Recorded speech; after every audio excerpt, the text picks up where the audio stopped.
Ladies and Germans, how are you all doing? This is Colin Ulrich, and I am coming to you today with some more Company of Heroes 2 action. Today on Kholodny Ferma, we have ourselves a Wehrmacht Soviet match going on between the Blue Trunk forces over here of Joris.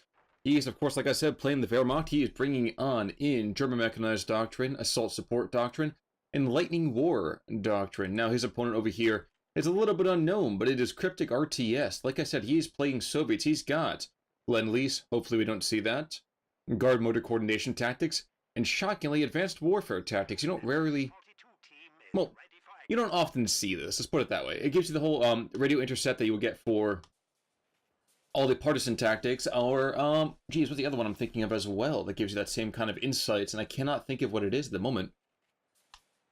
But at the same time, it does kind of power you up with those late game IL-2s. And actually, for that matter, too, having the T-34-85s, man, those up guns, especially against those late-game German tanks, can be quite welcome. Now, I do want you guys to let me know, by the way, I have started using actually a filter on my recordings. I have not quite had the best of luck recently. I've had some weird kind of feedback happen here, so if you see or hear anything wrong, let me know. I'd love to kind of know that so I can kind of fix it even further.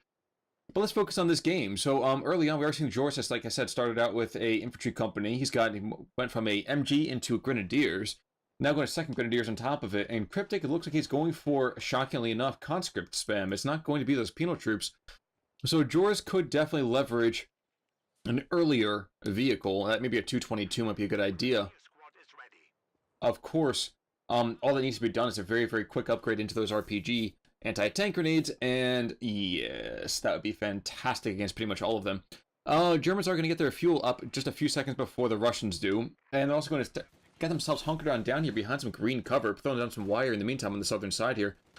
And shockingly enough, despite being out of cover, those conscripts are doing pretty darn well until that MG42 hit that part of the field, and does cause a fairly rapid retreat. Now, Germans, in the meantime, have taken this church with a second squad of Grenadiers and jumping in and out, and conscripts coming around behind them, trying very, very hard to pressure exactly what area on the map. I could not tell you 100% for sure. It looks like just to kind of cut off the Germans from their supply positions. But things are early, of course. We have 4 conscripts, the 3 Grenadiers, and a machine gun, basically. Those Pioneers I don't really generally include, nor do I really talk about the combat engineers.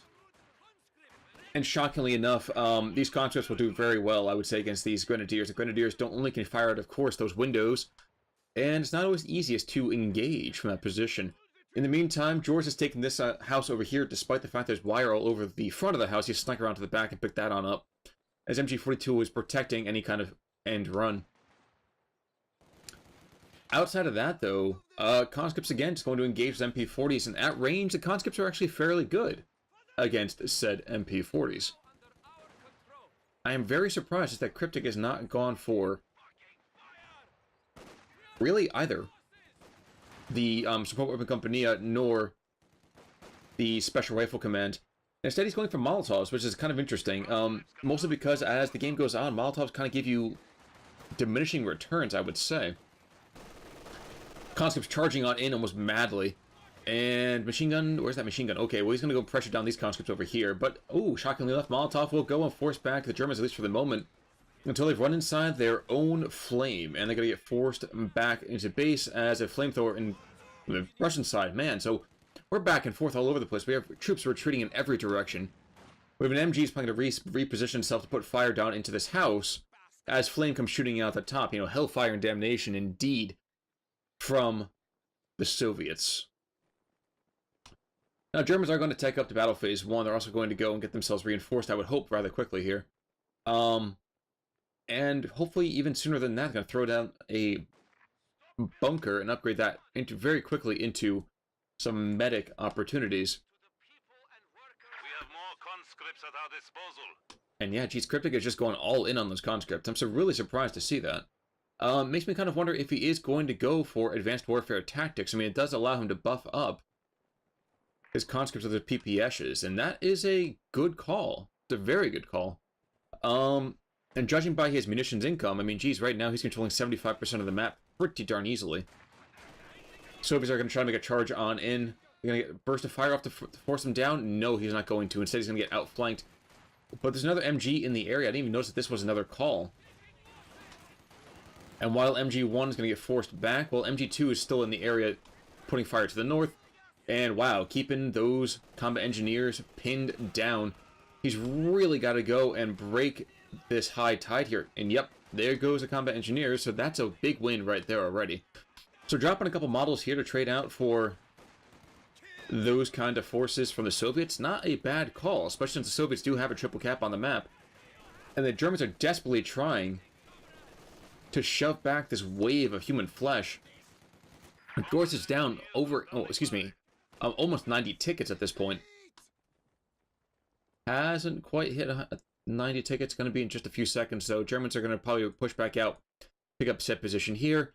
I'm not sure whether they have been more aggressive to the north. Whether to decap this strategic position way the heck over here, or even just to decap this fuel, would be a good idea. I mean, and the Soviets are stacking some great amount of fuel. And yep, Cryptic is going for that conscript, what's it called? Assault package, excuse me. So, PPS 41s will be the order of the day. And won't that be deliciously good firepower for those poor sods over in Mother Russia's army?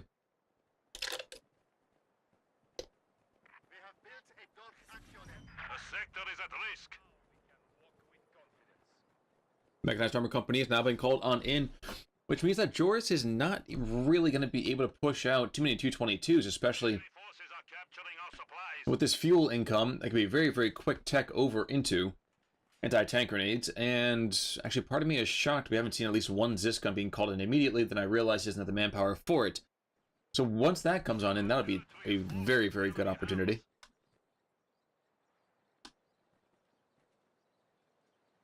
I really do get the feeling that Cryptic is going to have himself a much better time than Joris, at least for the initial part of this game. Thinking about, again, what Joris has, mechanized armor, Lightning War may not be a bad idea. Or German mechanized, I think. You're not going to be able to trade one-to-one with those T-34 85s. An assault support just doesn't give you the kind of buff that you might need for the later game, I would say, even with the Tiga tank. The fragmentation bombs are kind of nice. Yeah, my guess is Joris is probably going to end up going for Lightning War. Watch him turn around and do something like, oh look, German mechanized instead. But I don't think he really even knows that his opponent's going for that just yet. He'll know when the PPS should start getting called on in, and these things are super cheap by comparison. 40 for 3 of them is so good. Tanky Battalion Command coming on in as well, so T-70 is going to hit the field. Mechanized Armor Infantry Company, Mechanized Armor Company as well. The Lichter Mechanized Company, there we go. Oops. Don't know why every now and again I have a brain fart, but 222 is coming out, and that's not going to be great for it. In fact, having that, shall we say, rather unfortunate T-70 timing will find Joris' troops hurting rather significantly. Now, Pioneers are going to be able to force back one squad of conscripts, but at the same time, they will find themselves shot to pieces in return, especially if they continue to hang on out here. Now, 222's been called in, so, oof. That was a nice little rifle grenade there. Okay, so now he knows the PPSs are on the map. Which means now he knows what to expect. And I'm shocked to see that these Molotov cocktails, well, first of all, I've never really read the thing for it. Deliver excruciating and often deadly. Wow. But I'm surprised the Molotov cocktails have been as effective as they have been throughout this game so far. Cryptic has been using them rather well to pressure the Germans out of various positions here. Unfortunately, Joris continues to drop down in tickets. He's almost only to about half of his level already. 500 to 280 continues to be a trip cap. I'm just going to back away a little slowly. And until he gets those incendiary armor-piercing rounds, that's probably a good idea. Now, field armory infirmary as well for Cryptic being called on in, so medics galore, keeping those conscripts back to tippy-toppy shape. Like these poor guys right here, these other two, we really do want to get some TLC. But the Germans now also bring in a Pack 40, which is the machine gun here, Grenadiers holding this hard point, and should be able to pressure back these Soviets without too much of a problem. they're in a decent position. If they can just stem the tide of lost tickets, they should be able to get back in this pretty effectively. But more PPS is being called on in. The T-70 in the meantime, of course, is just causing that kind of awkward Grenadier shuffle. And two guys, they die exactly on top of each other? No. First guy just disappeared. Poor guy. 222, they're going to force back the T-70, I would think. That light automatic cannon there, that 20 mil cannon, will do a decent amount of work. And Cryptic is going to find himself not specifically able to pressure back the Germans without some anti-tank weaponry. And big deals. This 222 takes a couple of hits. Molotov cocktail goes out. Big deal as well. Whenever these conscripts kind of go out into this open area here, it allows them to get rifle grenaded. So rifle nade comes on through. Does a good amount of damage. Drops him to half the number of models. RPGs, okay, yeah, the little anti-tank grenade, that's fine. Taking out a squad, and that was one of the PPS squads as well. Machine Gun's going to redeploy and force back the T-70 and attending conscripts. So it looks like Joris is able to stabilize pretty well here. He is, of course, needs to get up further and further to the next level of play. And with Grenadiers being reinforced and finally a medic bunker here as well, excuse me, right there, his infantry is going to start to impose itself, I would say, onto this field. Cryptic, in the meantime, could be going for more PPSs. He's not going to right now. I think it might be a better idea just to tech up further. We already have the Tank Battalion Command, but Mechanized Armor Compania, of course, tech as quickly as possible into that. A T-34-85 would definitely swing this 100% into his favor. But he's not doing it just yet. He's fine, really, kind of holding 2 points of the field. He's got that church still under his control. And with the support weapon Compania, I kind of wonder, would not be a bad idea to stick a Maxim inside the house right here. Forget having the bajillion and a half conscripts. Now, of course, all Joris has to do is do what he's doing now, which is build a mortar, and that's definitely going to pressure back a lot of the Soviet forces. But regardless, you really don't want to have your VPs being picked off too easily. Excuse me, folks, I was sneezing out there. I don't want to go and sneeze all over the mic nor on the stream here. Constant's going to back away, but not before taking out this poor innocent tractor with a Molotov cocktail, and then running right through it. So apparently the Soviets who still think they're on the Eastern Front and they need to get warm. Not the greatest of ideas there. Pioneers, in the meantime, will get aggressed right here, and as well, could probably see another Molotov? No Molotov, that's shocking. And the... oh, there we go. No, so they don't even throw out the... interesting, they don't even throw out the Molotov. Animation cancel instead. Down to the south, in the meantime, Grenadiers facing off against these conscripts, and you can see right there, the PPSs, 2 bursts of fire, drop them 75% health, take off a model. Very, very good. Now, while the Germans do have themselves a mortar team, so do the Soviets now, and they've been dropping rounds like a mother pretty darn quickly here. Pioneers try to aggress forwards, realize that the territory is not the easiest held, they're going to back away. Joris, in the meantime, continues to fall under 200 tickets for this entire match. Not a good sign for him. But I think he's trying to lure out this T-70 right now. Pac 40 can just barely not see that T-70. That's why. So machine gun was in the area, ready to put fire down on those conscripts there. Another round out? No, he cannot. Yes, he can. There goes T-70 is down, and Joris takes a huge, huge power swing in this one. That was very well done.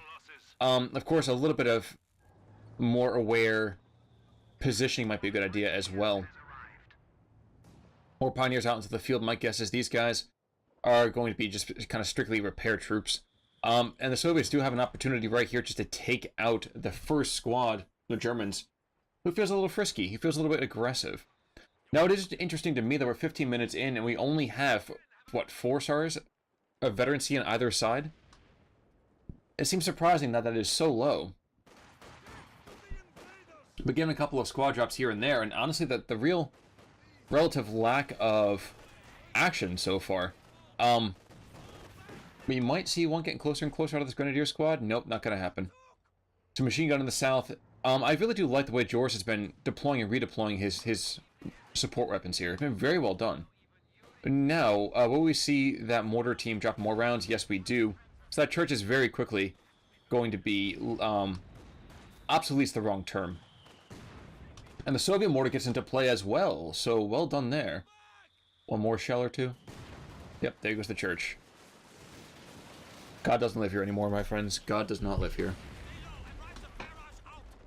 But that's okay. So 1525 into this game, 500 to 168. Joris continues to dwindle in tickets. But he's got a support armor corps up now. And he seems to have the number of these Soviet kind of shock troops.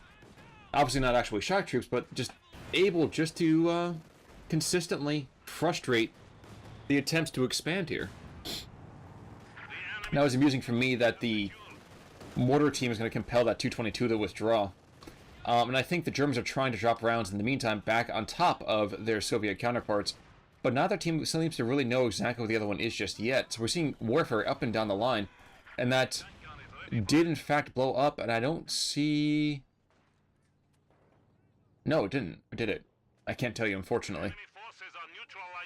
What I can tell you is that these PPS conscripts are not going to want to be here. Wow, do they not want to be here.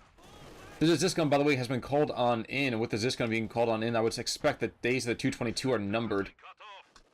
But they have not yet called it quits. No, sir.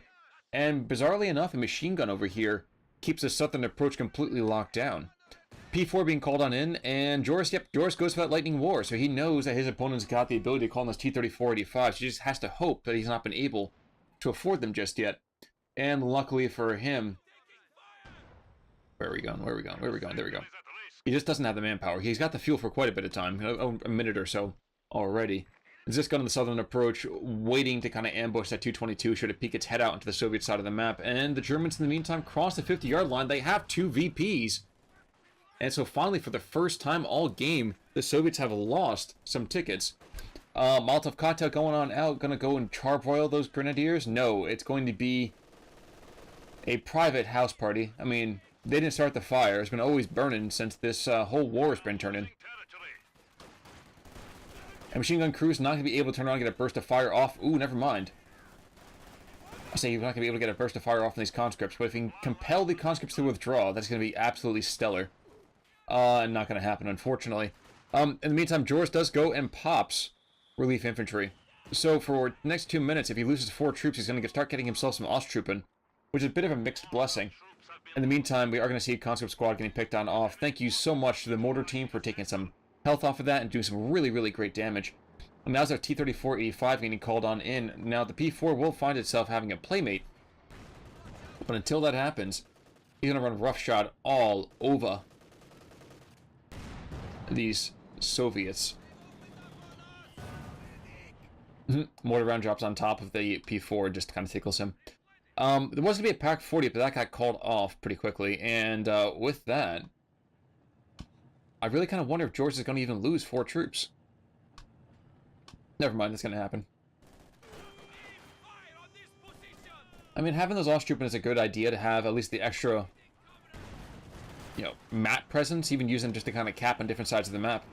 But I kind of wonder if that's really the most efficient usage of munitions. Wow, that's a beautiful shot right there. So the P4 goes and takes out half the house with 1 shell, and I've never seen it actually get bisected down the line like that. Ziscon moves on up, though, try to force back that P4 even further, and he just barely can't reach him. And the Germans, in the meantime, they're down to 30 seconds on this, and I think Joris is trying desperately to lose infantry, so that way he can get at least 1 relief squad, because he hasn't yet. Which is highly amusing to me, and at the same time so very, very sad. Here comes an Ura coming on in, RPG, anti-tank grenade, kaboom, damages the engine, T-34-85 is going to come up as well, and that will mark the end of the 222 pretty quickly. And the first Osttruppen squad gets called in as well. Here goes the 222, the T-34 takes that kind of har, I'm so awesome hit. Now the IL-2 has been unlocked, which is great, except it costs a fair bit here. 9 immunities, so another 2 minutes before he can be called in the first time. PPS, conscripts picking up this munitions point as the Germans try to take this northern VP. He does decide to back away before that T-34-85 can do that broken Allied armor crush. And interestingly enough, Joris is going for, well, first from some lumberjacking. He's okay. And support Armored Corps in the meantime calling on in a Stug. So wishful thinking, I would say, very wishful thinking, and that's he cancels it. Good call right there. I would also suggest. With a 2-0 cap, it's hard to be too anti-Joris on this. I mean, he's done a very good job getting back into it. P4 is going to rotate down around to the south, I would hope. And his machine gun's going to find himself getting shelled pretty quickly. Nope, Stug is going to get called back in as another option. P4 is going to try to get a cheeky side shot here. Not going to happen, though. T-34 bounces in, fires 2 rounds, and backs away. Osttroopers, in the meantime, are going to find themselves outflanked by conscripts, which is a pathetic thing to say. But they decide to back away before too much happens. And shockingly enough, I didn't even see these guys. These guys have penetrated the German front line. And they're going to allow a IL-2 strike to come on in, so...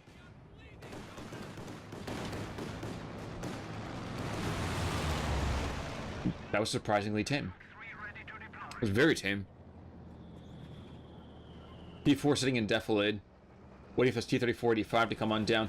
Okay, this screams Faust if I've ever seen one. Nope. Instead, T-34 crushes and takes out an entire squad by himself. What the heck were you shooting at, bro? Do you even aim? The enemy is encroaching on our territory. And I think Cryptic is calling in. Is that another 85? No, he's calling a 70. Why is he calling a 76 now? It's like I saw a weird little different flange. I don't know why he's calling a 76 when we can go for the 85 instead. Could not answer for that for you. But 21 minutes in, Joris is threatening to come out of the kind of score toilet. He is still down 250 odd tickets. Enemy forces are capturing our supplies. But he is chugging along, taking back the munitions point here. He's trying to hold steady against these conscripts up to the north. And he's losing himself kind of some of the micro here. So, Grenadiers are back up. There they go. Pioneers are probably going to go down. There they go. They die as well. And the Stug, as well as all this German infantry, is just trying desperately to get close to take all this bad stuff out. But it's not going to go easily. I mean, these guys are not going quietly into the night. Jeez. Ziskun gets taken on out. That's a big win right there. And now this T-34-85, excuse me, the 76 is showing its heels. Main gun destroying the P4. He's got to back up right now or he's dead. DED. Pack 40 goes, takes a couple of shots here and damaged engine. P4 goes down, and at this point, the Stug is just playing merry-go-round, like the monkey chase the weasel kind of thing against the Soviet tanks. And that's got to be heartbreaking right there. You have 2 Soviet tanks on slivers of health. Literally one more shot to either one of them would have taken them out. But you just can't dive because you know your opponent's got anti-tank grenades. The sector has been cut off.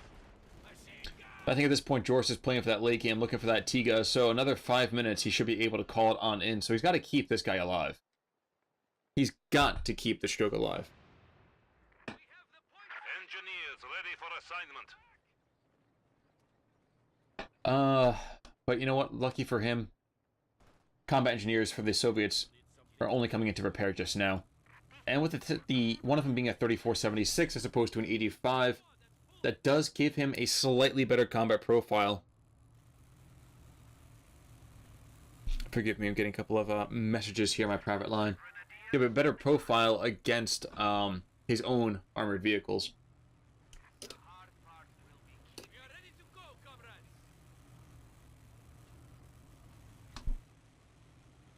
Needed to quaff a bit of my beverage as well.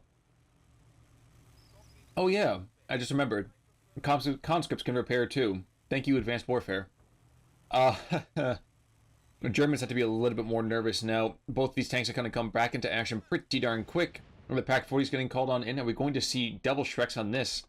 Because if we do, those 34s should feel a little less comfortable about their battlefield efficacy. And at least at this point as well, the Soviets are only finally getting fuel back into their coffers, as the Germans have cut off quite a bit of it. And we have a noodle contest between the mortars.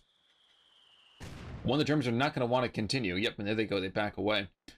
So Pack 40 is one of them. I'm really hoping that we see Shreks as well. Pentabisha. I am not sure if we will. What we will see is a charge of these conscripts right back across the center part of this field, and justifiably they get kind of carved up pretty darn good here. Pack 40 will be able to fire rounds into this T-34, and no Shreks being called on innocent. In fact, what the heck even got utilized here? Not incendiaries, I can tell you that much. Is he going to try to threaten? We are losing supplies to the enemy. Oh, wow, that Sturmovik attack did nothing. Wow, the Germans are getting pushed hard down here. Good gosh. I think, yep, the P-Grens are getting prepared for a Shrek push pretty quick. PPS, though, might take out these Grenadiers on retreat. Pray to God. Move it, folks. Move it. Run, run, run. And he gets away. Pack 40 is going to rotate down to the south with this machine gun, and that will be a fairly effective position to force back any predation by the Soviets, at least for the next couple of minutes here. Another T-34-76 being called on and will cause things a little bit more heartache for the Germans. Shrek? Please, Shrek. What? So apparently a warning shot behind him, just in case he was feeling a little bit frisky. Now he fires another round into the front. Can you only imagine how much that would have done if he'd hit him twice in a row? Germans, in the meantime, are going to get aggressed by this 76, and now a Faust coming on through, going to do some good damage. The Germans going to retake, or at least decap the point to the north, while the Soviets decap the central point here. Okay, you really should go for these Shreks, boys. As long as you don't get too close to get crushed, you'll be great. Like Tony the Tiger levels, man. So Germans and Soviets have exchanged upper and lower, and Joris is going to go to battle phase 3. That's an interesting call right there. Mostly because he'd not gone for that, he would have been able to pick up this Tiger in about a minute or so. Because of the fuel he spent otherwise. As a quick reminder, of course, 45. But I guess the Panzerwaffe might be a good idea, but, you know... Wow, he's... I don't agree with this call right here. I think the Tiga and the Stug with the packs, and frankly, with these guys, with Shreks, would have been more than enough to completely shred RTS's army. But RTS seems to feel... Joris seems to feel differently about this, instead preferring to go for a much more standard tank approach. I cannot say for sure. What I can tell you is that the Soviets are trying to put up some fighting positions, realize it's probably not a good idea to fight or build under fire. And the Germans have found themselves losing more tickets again. Stug's going to hold the line in the middle. Machine gun to the south, pack in the south. Machine gun's going to elicit, I would suggest, a T-34 of some sort pushing on in. But he seems more concerned about keeping these guys in defilade, so geez, blowing apart this poor Grenadier squad. At least it decapped the center position here, and machine gun, where's that machine gun? There's no more machine gun there. It got pushed back, it looks like. But these combat engineers are still out in the open. They're taking flank damage like crazy. They're dropping so much health. I'm surprised these guys are not getting killed all at once. 2, 1. Take him out. And he dies. Relief infantry is being called on in as well, so it looks like Joris expects to lose a bunch of troops the next push he makes. And really, since he picked up that one squad of Osttruppen, maybe that makes sense at this point. He just keeps... Wow. Stupid T-34, man. Shrek up. Damages the engine. He's trying to get close enough to do some damage, I would say, to this Zis gun. If he can take out the Zis gun, then Stug is much safer. Wow. And then one brutal shot takes that out. Stug, in the meantime, gets aggressed from the north. So there's no more Stug. So now the Germans are up against it, at least from an armored vehicle perspective. Pack 40 is going to turn around and probably get circle strafed as a Grenadier squad goes down. Here comes some Osttruppen. Hooray! And these Panzer Grenadiers, who I was suggested a long time ago should have had Shreks, do not have Shreks.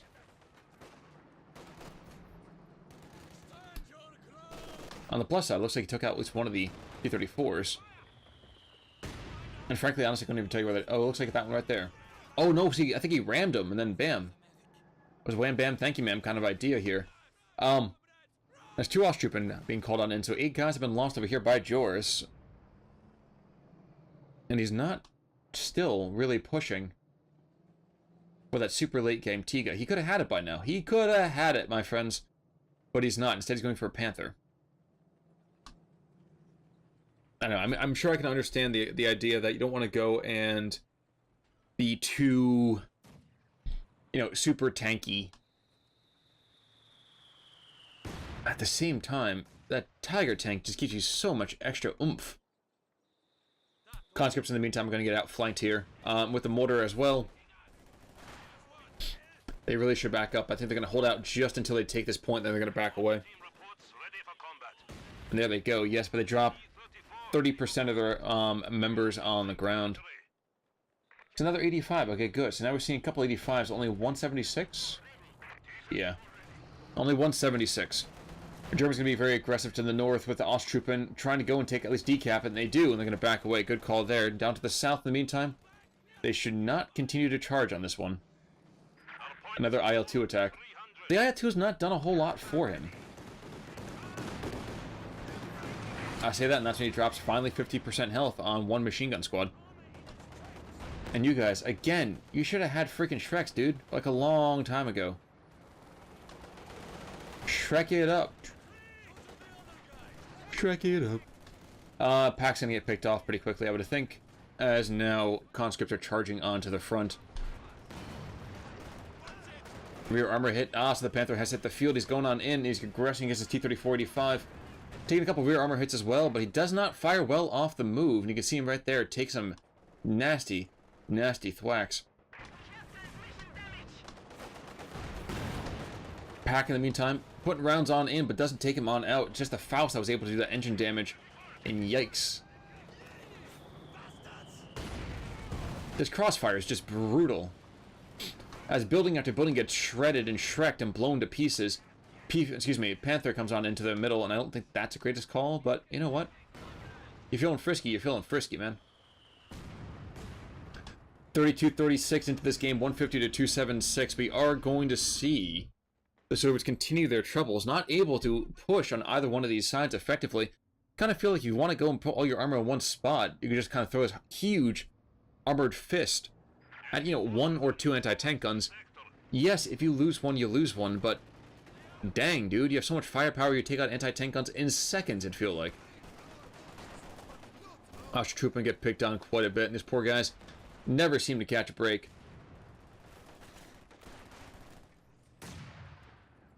And you guys, again, get Shreks, you fool. Conscripts going to charge back in, and this has been the constant state of the game. Despite the fact that these conscripts have been playing very, very well for KrypticRTS, he's going for a very slim build for that matter.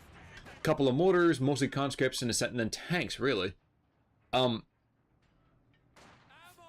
He's not quite able to preserve any kind of field presence, because these guys, they have to be super close to really get the necessary amount of damage off.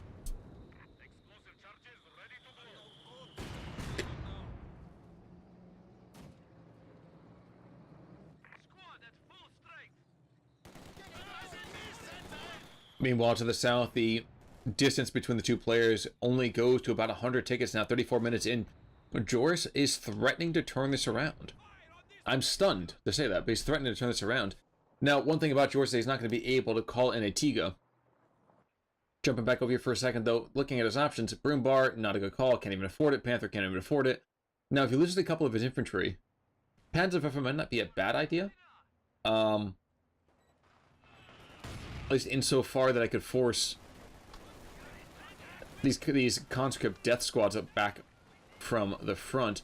Mortar team's going to find itself literally under fire. And to reposition themselves slightly. But despite the fact that the Soviets push away the German push to the north, and in fact, I can't even keep an eye on all the action going around here. So well are both players really kind of pushing different sides of the map at the same time. But yes, all right, here we go. T-34 85, excuse me, comes on to the south. You can always tell by that little bit of a longer trunk. And the Panther wants to get in on this now, though. He's charging on in. Not the greatest idea with anti-tank grenades as an opportunity. In fact, it might have been better just to throw the Stuka close air support and behind the 85.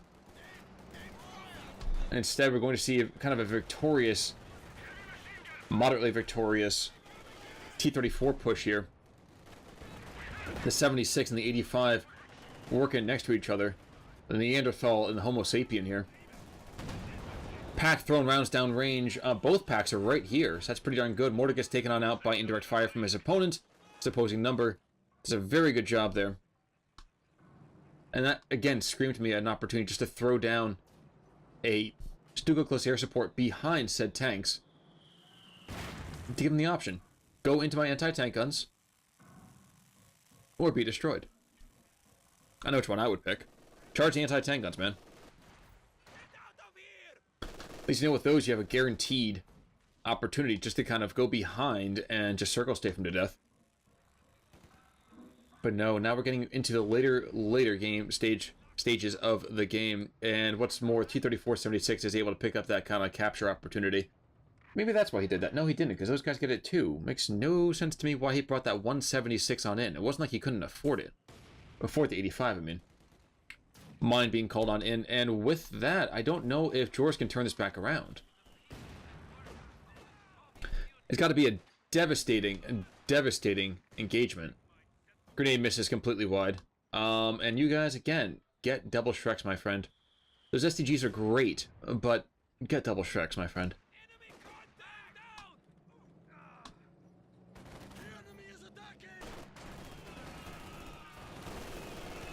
Joris, in the meantime, though, is going to be able to get himself maybe one more armored vehicle here. Jeez, P-Grants are getting absolutely beasted on this. And the Soviets continue to have their whole, we take ground back by just throwing bodies at it consistently. Poor troops, in the meantime, they're trying to defuse and minesweep under fire. Taking incredible amounts of firepower to do it, though. They are able to decap and remove that mine, so that's a big, big positive. But down to the south, conscripts are decapping the German position.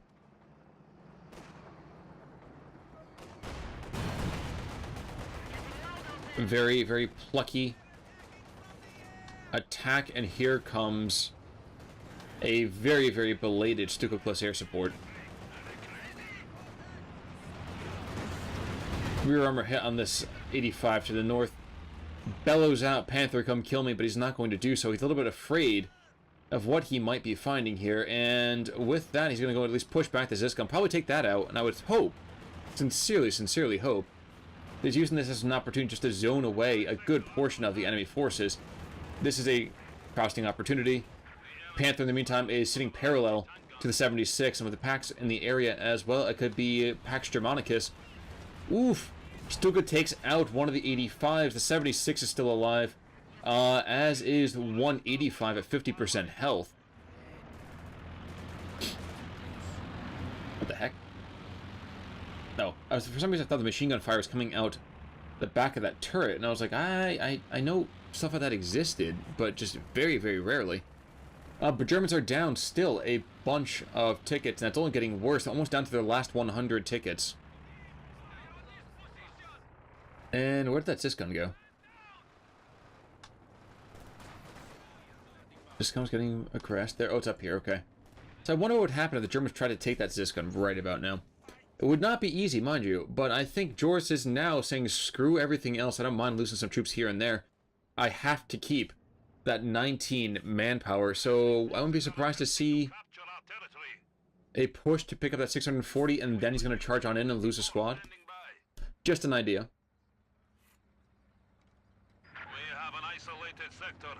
Another 85 comes on in. No, he's going for a broom. What the heck? A broom bar. A grumbling bear is his decision. I guess under the circumstance, he doesn't want to go and not allow himself... Or, well, forcing himself really to lose infantry to make this worthwhile, I guess. 85 tries to throw rounds at this Panther through the tree line, does not succeed. And that Panther just says, what are these trees but kindling beneath my treads? And he just crushes them like crazy. That heavy crush doing a good amount of work here. Pioneers, in the meantime, taking strategic points. EA go for them, and the Germans do have a 2-to-1 cap in their favor. Charging like madmen after all of these tanks. And IL-2 attack. Gotta miss a good portion of it.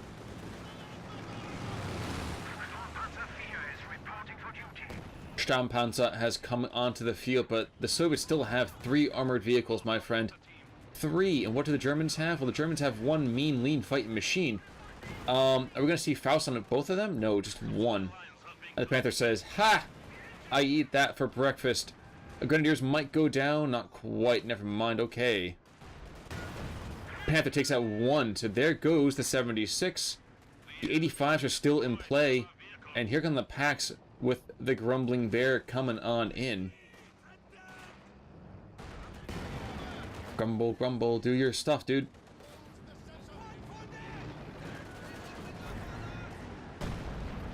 Hey, 1 kill. How about that? That's about 1 more kill than I've ever gotten with the boom bar. That's much better. So the boom bar is able to make its presence felt early on here. I continue to believe it'd be a good call to go for some more, infantry anti-tank as opposed to just the Fausts. But apparently there's some deal, some Faustian deal, if you will. But going on for the Germans' anti-tank weaponry choices. Conscripts in the meantime are going to find themselves getting pwned if they really, they're actually attacking.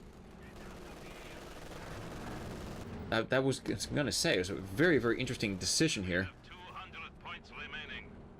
98 to 200, Cryptic is going for an Su-85, so saying screw the tanks, give me a bigger gun and tougher frontal armor. Which is an interesting call. I also think that Cryptic is kind of messing this up by not being as aggressive by using his tanks as capturing opportunities. He took the south, he should have been capturing with the tank. He could have taken the middle, he should have been capturing with the tank. He didn't do it, unfortunately. And he had the veterancy at the time to do it. Broombar, in the meantime, continues to cause some minor problems for the Soviets. Pack 40, in the meantime, will also find out against this T-34-85 as he goes after the Broombar instead. And I think, does he have prioritized vehicles? Yes, he does. So it's working against him here, as now the Su-85 comes in trying to throw rounds, I would say, very quickly at the Broombar does so. Broombar might be able to take out, takes out another infantry squad. So shockingly, this Broombar has been very, very well used. And here's where the entire battlefield just decays into this massive, massive scrum. Shockingly, the Broombar takes out a tank. So the Broombar might go down, and he does go down. But he's going to ride it out like a hurricane. Rear armor hit. Oof! Another one zooms right by this retreating T-34-85. But 1 more shot could do it. Question is, will he get that shot off? He's looking the wrong direction. He's saluting. He's not taking the shot, though. He is going after it. Ladies and folks, will he get it? Will he get it? He's chasing him. Dude, really? Wow.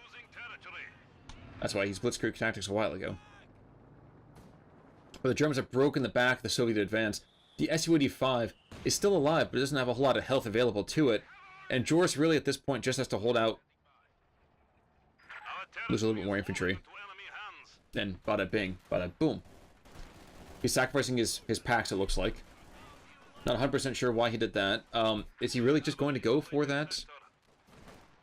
Is he I think he's really just going for that late game Tiga at long last. The super late game Tiga. Pack 40's been seized though, and that's going to be now Conscripts going after the next pack. But they're going to find themselves going in way too far. They're going to back away.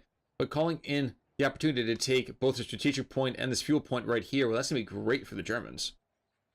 Soviets, in the meantime, licking their wounds. They have some time. Not much of it, but they have a little bit of time to get themselves all bandaged on up. And very, very aggressive. And this is the time I think to myself, man, here's where you pump out 2 more, is this guns? You heal all your units, use your Zis guns to kind of screen for your tanks, and then you push on out. Unfortunately, I don't think that's going to happen. In fact, I think Cryptic is starting to lose it. He had, I think, the game by the old short and curlies there, and I don't think he's going to be able to pull it out. Doing very, very well, but no longer. Grenadiers, 36 kills in this squad right here. They are in decent cover for the moment, but not any longer as the wood pile gets destroyed. We're going to see one Faust, and they're going to get away is a question. Faust comes off, doesn't even do exactly the damage he was looking for. The 85 just doesn't take the same kind of walloping as they used to. This gun, in the meantime, starts throwing rounds at that T-34-85. They captured this gun, obviously. And Grenadiers coming on up to try to go and take out these combat engineers. Meanwhile, to the south, conscripts are going in for the Soviet-style attack. Dude, you're killing me, bro. You going for another freaking boom bar? Alright, fine. Whatever. I thought he was going for that Tiga just to seal the deal, but he's not doing it, folks. No, he refuses to. The Germans are taking the northern VP. They're losing the central one, but they continue to get a ton of fuel. So while model after model gets picked on off, and the Zis gun has now been decrewed yet again, at least from the German side of things. It's been a doozy. 46 minutes in, and we're seeing a threatened triple cap. In fact, it will be a triple cap. T-34 is going to try to engage one-to-one with this Panther. That's not going to go well. Heavy machine gun team, prepare for combat. Though it seems impossible for that Panther to get more than one shot in a row on target. Worth noting as well that Stuka air support is available and might be utilized in this final massive engagement. And you can feel that massive engagement coming. Both players have been giving it their all for the past 3/4 of an hour. With another T-34 being called on in, and it could have been another T-34-76. Neither one wants to give anything or their fullest and best here. I mean, good gosh, it's been all over the place. Osttruppen taking back the Zis gun, and now the Germans are going to quickly reinforce their pack. And this is going to be the beginning of the end, like I figured. Wow, one round from him takes out 5 conscripts. Count him. An anti-tank gun putting rounds into the side of this Su-85. Su-85 is not effective against infantry, obviously, at all. The Germans are just going to trade bodies for time. They don't have to be aggressive here. They continue doing what they're doing. And there is that Stuka air support. Panthers getting aggressed on, but we're going to see some great anti-tank fire. Damage being done the Yonder. That's oof. Almost hasn't picked off already. Dear God. One more gun runner figure that should finish this dude off as well. Panther is still alive, shockingly. Okay, 27 more seconds. 25 more seconds. This guy's dead no matter what. Victory is slipping from our grasp. We have only 50 points. So Panther doesn't get the kill. Another vehicle has been lost in the And there goes the Su-85 engine destroyed. A Panzer Grenadiers coming on forward. Doesn't take it out, and indeed we're going to see a IL-2 attack, as well as a T-34 who obligingly impales himself We have lost our mortar team. on the targeting reticle of the Sturmpanzer. Out of control, and that's the end of the Soviet armor force. Been neutralized. So Pack's been decrewed. Mortar's been decrewed. Luckily for them, there's been no, like, grenades in this area. Heck, mortar rounds could have been perfect to take out this entire grouping, but the Germans have no mortars at this point. Not that they need it. It looks like that's going to be it, folks. So after taking body shots with the first huge amount of that time of that game, it looks like Joris is going to win out by almost exactly 100 tickets over the Soviet army that's just caused him such issues here. Fantastic game. End score 98-0. Winner by way of knockout. Joris takes out KrypticRTS in a almost 50-minute game. I really could have thought that Atigo could have finished it a lot earlier than what did happen. But, you know, they play the game, not me, folks. And frankly, I cannot argue with the way that Joris finished that out. I do want to give a quick call. These guys are available since the beginning of the game. 36 kills, 25 kills in these guys. Any comparable Soviet squads? 11, 14, not really. All these guys have been cobbled together. Fantastically played. I was surprised the Broombar choice did in fact work out. But enough about me and enough about this game. Guys, it's been so great having you here today. If you have not yet subscribed to the channel, click that subscribe button below. If you have your own feedback, you want to just get in touch with me, either comment below and I'll get back to you, or email me at conorgaming@gmail.com. That goes for any game you might have of your own. I'd love to feature it on a subscriber Saturday. So that's it though. My name's Conor. You guys are great. I'll see you all soon. Take it easy.